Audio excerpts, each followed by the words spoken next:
What is going on, YouTube? I am recording today to show you guys how to build a big chest. I guess to make myself a little bit more credible, I am a certified fitness coach. I've been in multiple natural bodybuilding shows, so I kind of at least know what I'm talking about a little bit. Anyways, with that in mind, how do you grow a bigger chest?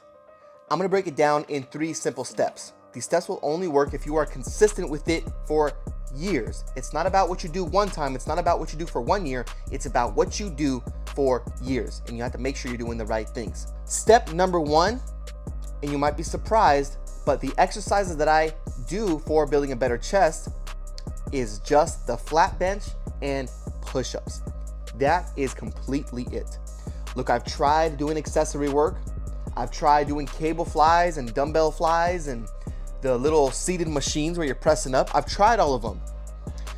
But the thing is even if I get a better pump with that, that is not what will get my body to change and actually grow. Anyways, step number 2, build that mind-muscle connection with the bench press and the push-ups. A lot of people struggle with that, but a lot of people don't consciously try to put focus in building that connection. So then they just go and do the easy work, which is like the flies again.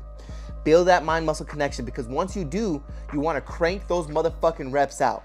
If you guys have seen me on Instagram or TikTok or whatever it is, you know that I train hard, you know? So you have to take that same level of intensity and crank out those reps when you're doing the bench press and the flat and the push-ups. But it only works once you build that mind-muscle connection. And it took me time to build that connection too. It took me about a year, you know? Some of you guys won't struggle for that long. It took me about a year. Last tip I want to go over, which is tip number 3, is you have to eat. Luckily, my family, when I was growing up, we only ate big ass dinners. We had big ass dinners every single day, filled with rice, beans, broccoli, tortilla, fatty steaks, chicken thighs, so fatty chicken. You know, it was just filled with a bunch of calories, a bunch of protein, and a bunch of carbs. Now that does 2 things. It's gonna help you recover better, but it's also gonna help you perform better. That way you could crank those motherfuckers out.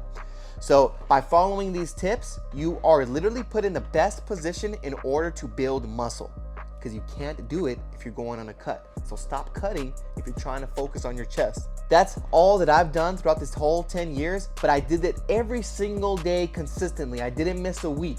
Even if I was injured, I still found out a way to try to be able to do it.